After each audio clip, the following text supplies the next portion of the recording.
देवताओं में द्वंद्व हो रहा था। अच्छा, दोनों ही ईश्वरवादी हैं।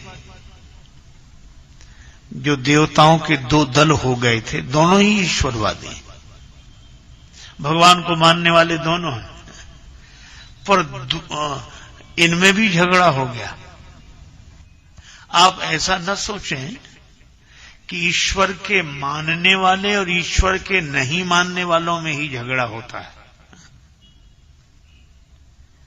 नास्तिक और आस्तिक में उतना झगड़ा नहीं होता जितना आस्तिक आस्तिक में झगड़ा होता है, और वह आग्रह के कारण होता है। एक कहता है कि भगवान प्रार्थना सुनेंगे तभी समस्या का समाधान होगा। दूसरा दल कहता है हम भी यही मानते हैं, पर भगवान से जाकर प्रार्थना तो की जाए, किंतु भगवान मिलेंगे कहां? तो एक ने कहा कि क्षीर सागर में, दूसरे ने कहा कि नहीं नहीं, बैकुंठ में। पुर बैकुंठ जान कहे कोऊ, और कोऊ कहे पयनिधि बस प्रभु सो। कुछ लोग कहते हैं कि भगवान क्षीर सागर में वहीं चले, कुछ लोग कहते हैं भगवान बैकुंठ में वहीं चले। अब दोनों दल अपने अपने पक्ष पर अडिग हैं। अच्छा, दोनों अपने अपने पक्ष में तर्क देते हैं, तो तर्क देने में वचन की नहीं वचनों की जरूरत पड़ती है, प्रवचनों की जरूरत पड़ती है कि हमारा पक्ष ठीक है। तो दूसरा भी अपने पक्ष में तर्क दे रहा है कि हमारे भी वचन ठीक है। एक ने कहा कि बैकुंठ में क्यों नहीं मिलेंगे, बैकुंठ तो उनका घर है।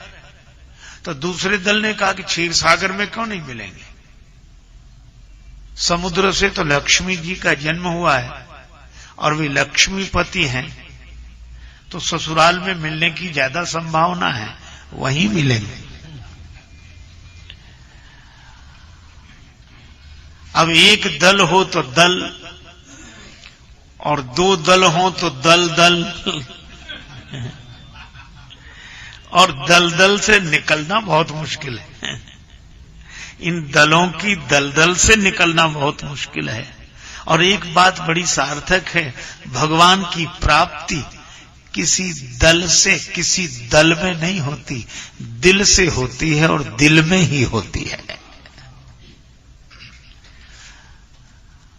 अब यहां भी सभी बोले जा रहे हैं, पर शंकर भगवान वहां उपस्थित हैं।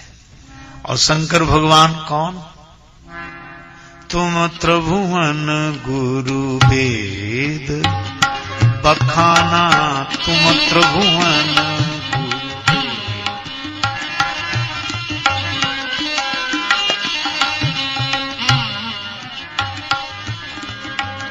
त्रिभुवन गुरु गुरु वेद वेद बखाना,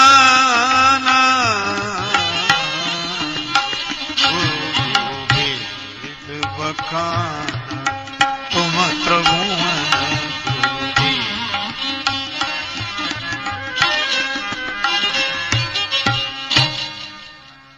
त्रैलोक्य के गुरु हैं भगवान शंकर, साक्षात सदगुरु भगवान हैं शिव। वंदे बोधमयम नित्यम गुरुम शंकर रूपेण। पर शंकर जी चुपचाप बैठे, कुछ नहीं बोल रहे। तो पार्वती माता ने यह कथा सुनने के बाद में एक दिन शिव जी से पूछा कि वो लोग झगड़ा करते रहे, आपस में लड़ते रहे, और आप बोले नहीं।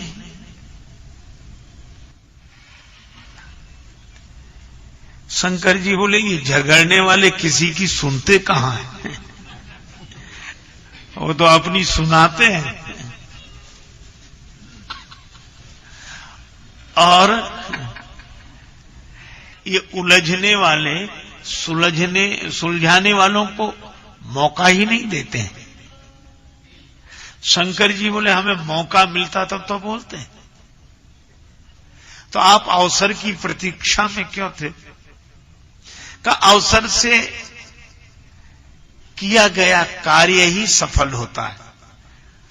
उचित अवसर पर उचित ढंग से कार्य किया जाए। तो मौका मिल गया, जब ये लड़ते लड़ते थक गए तब कहा कि हमारी बात ठीक है। तो एक ने कहा शंकर जी से पूछ लो। तो दूसरे ने कहा कि शंकर जी की बात तो हम भी मानेंगे, पूछ लो। और दोनों दल राजी हो गए। तब पार्वती जी ने कहा कि आपको भी बहुत से प्रवचन देने पड़े होंगे तब ये समझे होंगे। शंकर जी बोले ना, देखो उलझना हो तो बहुत वचनों की आवश्यकता पड़ती है और सुलझना हो तो एक वचन काफी है। और इसीलिए शंकर जी कहते हैं ये वचनों में उलझे थे, वचनों में उलझे थे, प्रवचनों में उलझे थे। और नायमात्मा प्रवचने न लभ्यो। भगवान शंकराचार्य कहते हैं शब्द जालम महारण्यम चित्त भ्रमण कारणम। विवेक चूड़ामणि में ऐसा कहा, शब्द जालम महारण्यम। श्री तुलसीदास जी कहते हैं विनय पत्रिका में, वाक्य ज्ञान अत्यंत निपुण भव पार न पावे कोई, निशिगृह मध्य दीप की बातन तम निवृत्त नहीं होई। तब शिव जी ने कहा क्या? यहां भी बस वही बात है, केवल एक वचन है, अवस्थे ही समाज गिरिजा में रहूं, अवसर पाए बचन एक कहूं।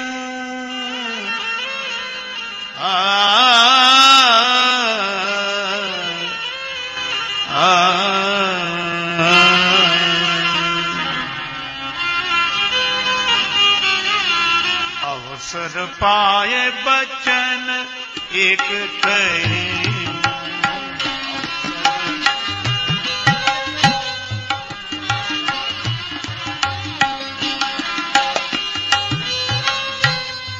बचन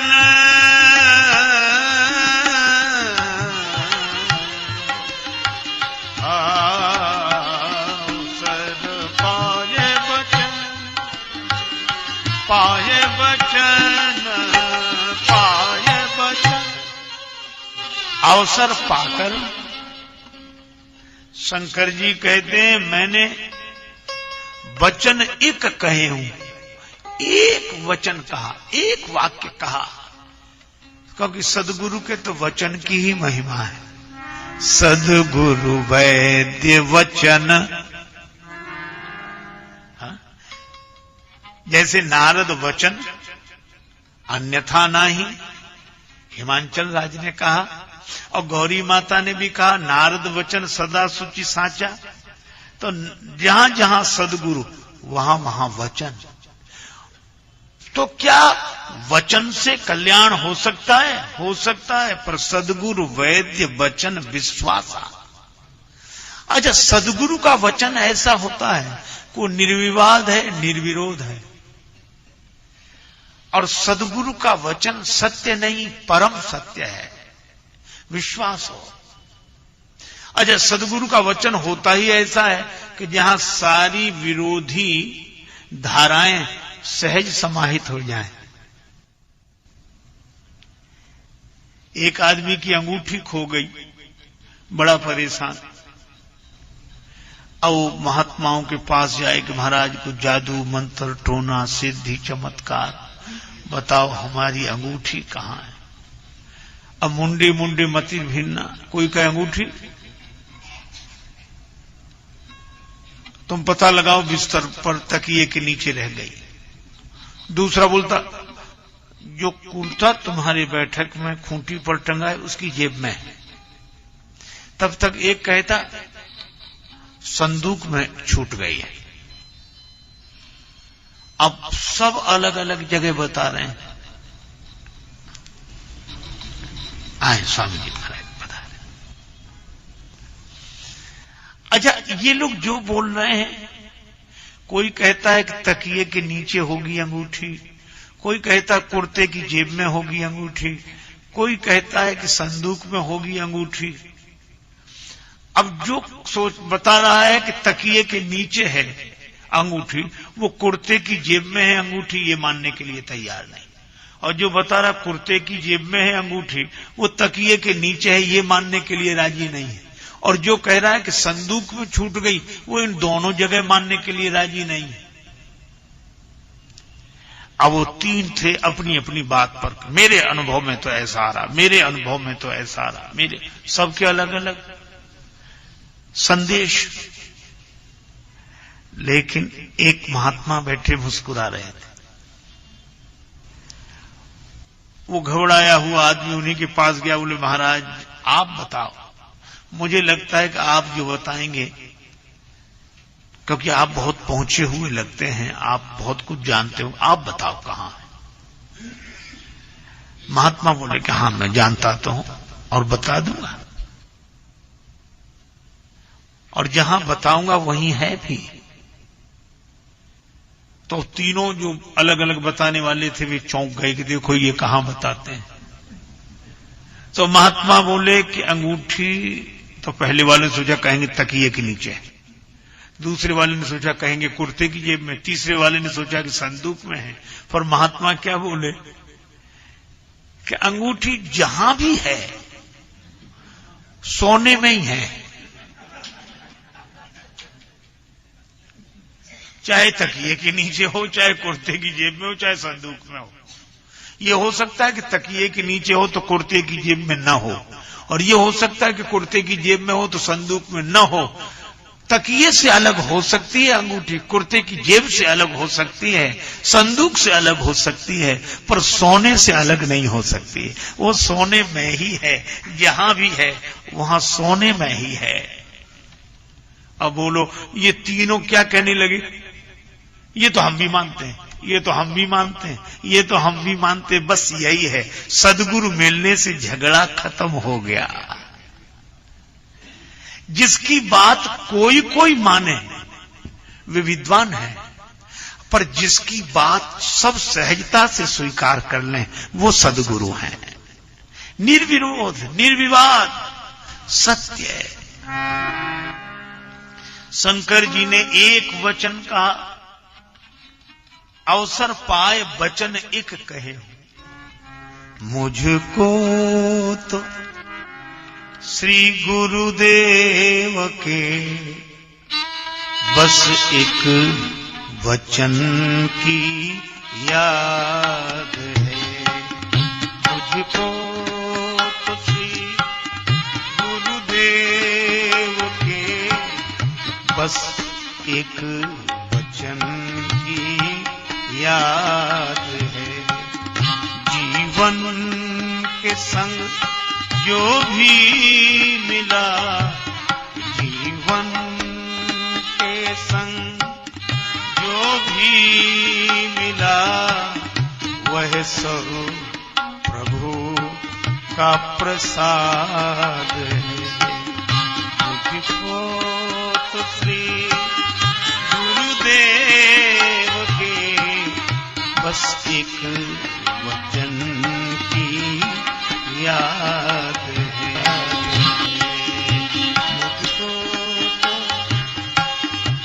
मुझको तो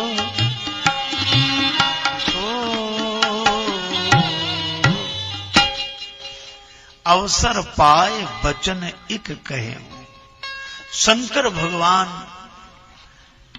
केवल एक वाक्य कहते हैं। वे यह नहीं कहते हैं कि हम वो क्षीर सागर में हैं, वे यह भी नहीं कहते हैं कि वो बैकुंठ में है। अच्छा, एक अद्भुत बात है, जो बैकुंठ में सिद्ध करेंगे उन्हें भी तर्क जुटाने पड़ेंगे।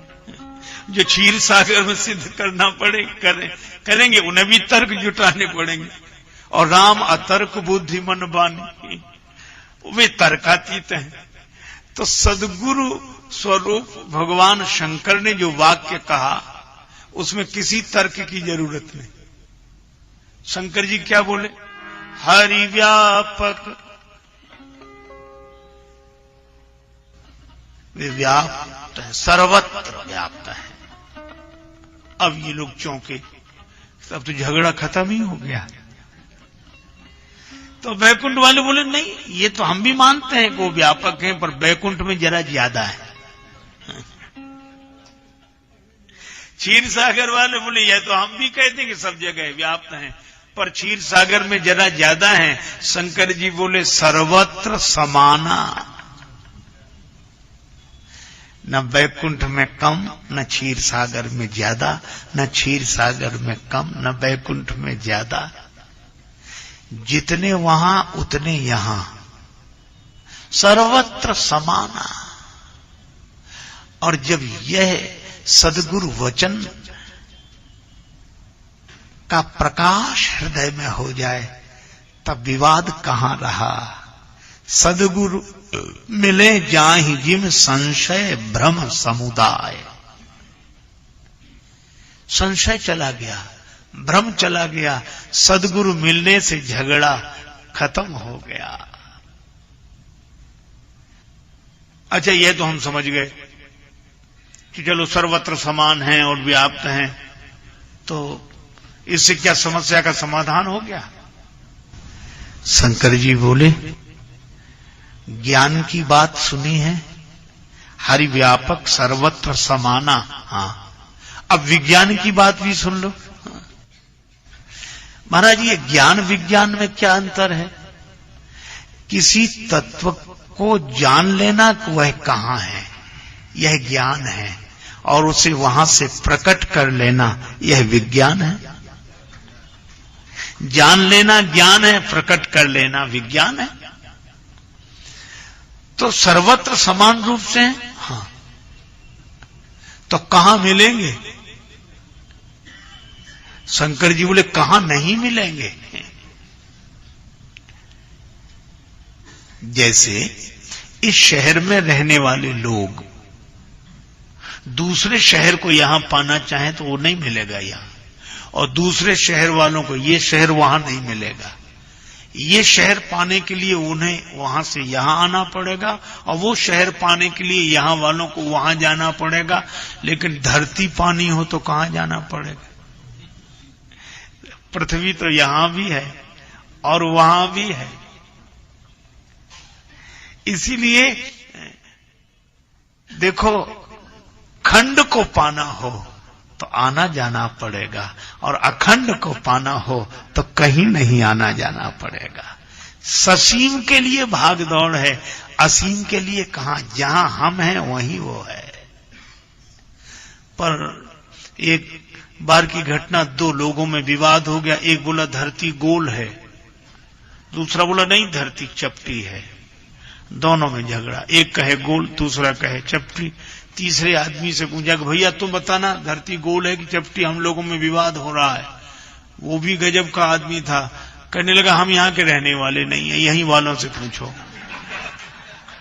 मतलब ये वहां से आया है जहां धरती है ही नहीं। जान लिया सब जगह है, तो फिर मिले कैसे? बस प्रेम ते प्रगट हो ही मैं जाना। हम पूरी भक्ति से जहां प्रार्थना करते हैं वहीं प्रकट हो जाता है, क्योंकि वह सर्वत्र है, वे सब जगह हैं। अब इस पर कोई विश्वास कर ले। सद्गुरु वैद्य वचन विश्वासा। और तुलसीदास जी कहते हैं कि शंकर जी सद्गुरु हैं, उन्होंने कहा वचन और विश्वास किया सबने। मोर वचन सबके मन माना, साधु साधु कही। साधु साधु ये कौन कह रहे हैं? ब्रह्मा जी। साधु साधु कही ब्रह्म बखाना।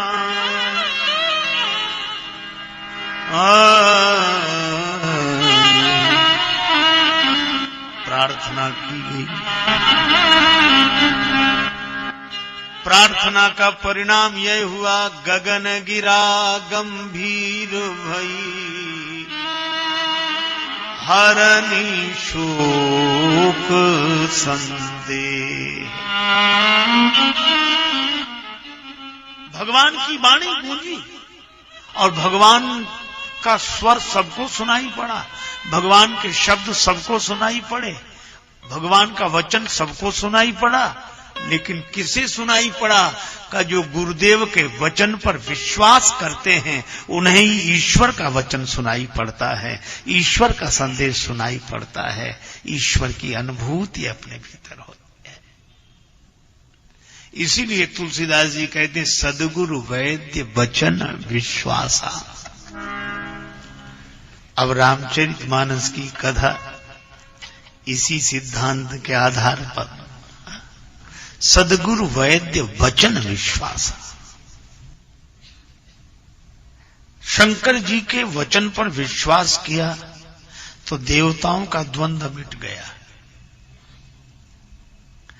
पार्वती जी ने नारद जी के वचन पर विश्वास किया, नारद वचन अन्यथा नहीं, पार्वती जी ने मान लिया, तपस्या की। शंकर भगवान से तो स्वयं परमात्मा प्रार्थना करते हैं कि जाई विवाह शैलजहि। अब यहां संकेत बड़ा सुंदर है। यहां अति पुनीत गिरिजा के करनी शब्दों पर गोस्वामी जी ने कितना सुंदर ध्यान रखा है। कथा सुना रहे राम जी शंकर जी को, किसकी? गिरिजा की। और यह भी कहा जाई विवाह शैलजहि, गिरिजा की कथा सुनाई, शैलजा से विवाह करने की बात कहते हैं। इसका अर्थ यह है कि विवाह करो। क्यों? अब वे गिरिजा हैं, पर्वत की पुत्री हैं, गिरि से उत्पन्न हुई हैं, इसलिए इतनी दृढ़ता है कि जैसे पर्वत अपनी जगह से अचल है, इसी तरह पार्वती जी की श्रद्धा अविचल है।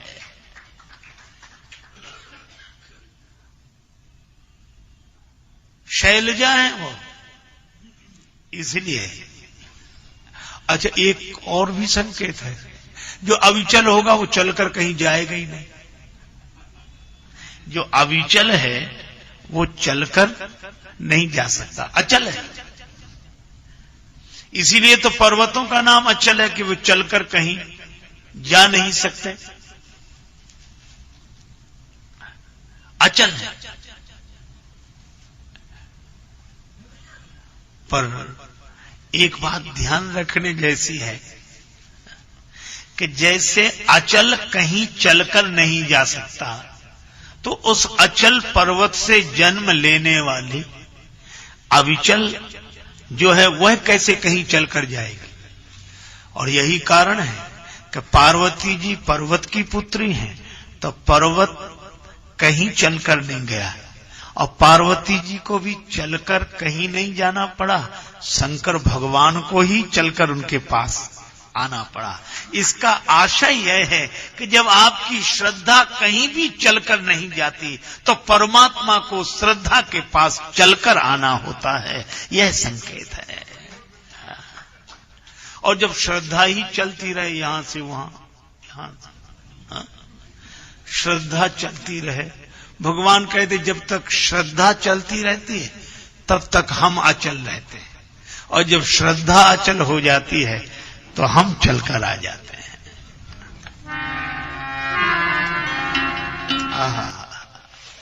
श्रद्धा हो तो ये पुनीत है, पवित्र है। जिस अंतःकरण में श्रद्धा हो वह पवित्र है, लेकिन श्रद्धा अविचल हो तो अति पवित्र है। श्रद्धा तो सती रूप में भी है, लेकिन पार्वती जी अविचल श्रद्धा है, तो पुनीत ही नहीं अति पुनीत गिरिजा कह करनी। और कहा भी यही, जाई विवाह शैल जही। शंकर भगवान बोले कि उचित तो नहीं है। भगवान ने कहा फिर हमारी आज्ञा का सिरधरी आए सो करिए तुम्हारा, पर आपकी आज्ञा सिरोधार्य है। भगवान मुस्कुराए, आज्ञा सिर पे मत रखो, डर लगता है। सिर पर गंगा जी बह रही हैं, कहीं गंगा जी की धारा में आज्ञा ही बह गई, फिर समाधि लगा के बैठ गए, कोई ठिकाना है आपका। तो आज्ञा सिर में मत रखो। फिर भगवान मुस्कुरा कर बोले, कहे प्रभु हर तुम्हार पन रहे अब उर राखो, जो हम कहे, जो हमने कहा उसे सिर में नहीं उर में रखो। भगवान तो अंतर्धान हुए, पर शिव जी ने कहा कि प्रभु कह गए हैं कि मेरे वचन को उर में रखो।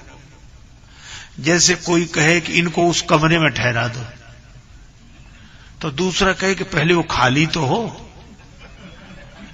खाली हो तो ठहरा दे, खाली नहीं, हमें कोई आपत्ति नहीं है, पर खाली नहीं।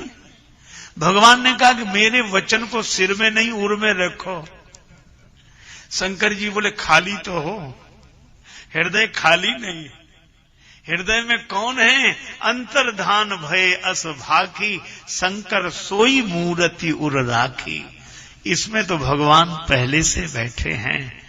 प्रीतम छवि नैनन बसी, पर छवि कहां समाए, भरी सराय रहीम लख पथिक आप फेरी जाए। यहां जगह ही नहीं है, क्या करूं? हृदय में तो मेरे प्यारे आप बैठे हो, प्रभु आप बैठे हो, आप बैठे हो, तो सिर में क्या रखोगे फिर? आप बैठो उर में और आपकी आज्ञा रहे सिर में। और यह ठीक है। भगवान ने कहा चलो यह ठीक है, हृदय में मैं हूं तो फिर मेरी आज्ञा सिर में रहेगी। और सिर मस्तिष्क, जिसके हृदय में भगवान रहेंगे उसके मस्तिष्क में दूसरे विचार आ ही नहीं सकते। भगवान ने कहा कि हम उर में रहें तो फिर सब ठीक है। जिसके उर में हम, उसके सिर में हमारे विचार। लेकिन भगवान शंकर भी बड़े विलक्षण हैं। उसी समय सप्त ऋषि आए। सप्त ऋषियों को देखकर शंकर भगवान बड़े प्रसन्न हुए कि आप बड़े मौके से आए। पार्वती पा जाए तुम प्रेम परीक्षा ले हो। अब यहां भी शब्द वही, भगवान कह गए गिरिजा कह करनी, और भगवान ने कहा जाए विवाह शैल जही। तो शिव जी सप्त ऋषियों से क्या कहते हैं? पार्वती पह जाए तो। शब्द तीनों का एक ही है, अर्थ एक ही है तीनों का सुना है वो पार्वती है, गिरिजा है, शैलजा है, अपनी जगह अविचल है। सप्तऋषियों से शिव जी ने कहा कि आप जाकर परीक्षा लो, अविचल हैं या नहीं। तो आपको भगवान के वचन पर विश्वास नहीं है जो पार्वती जी की परीक्षा के लिए हम लोगों से कह रहे हैं? परमात्मा कह गए, फिर महात्मा से परीक्षा लेने के लिए कहना, यह बात तो समझ में नहीं आती। क्या आपको भगवान के वचन पर विश्वास नहीं है? शंकर जी ने कहा कि भगवान पर ही तो विश्वास है, भगवान के अतिरिक्त विश्वास और किस पर किया जा सकता है? तो फिर परीक्षा क्यों? का परीक्षा इसलिए कि यही पार्वती जी पूर्व जन्म में सती थी। हमने हजार ढंग से समझाया कि राम जी भगवान है, राम जी भगवान है, पर इन्होंने हमारे भगवान को बिना परीक्षा के स्वीकार नहीं किया। तो शिव जी बोले जो हमारे भगवान को बिना परीक्षा की स्वीकार नहीं करता, हम उसे कैसे बिना परीक्षा के स्वीकार करें।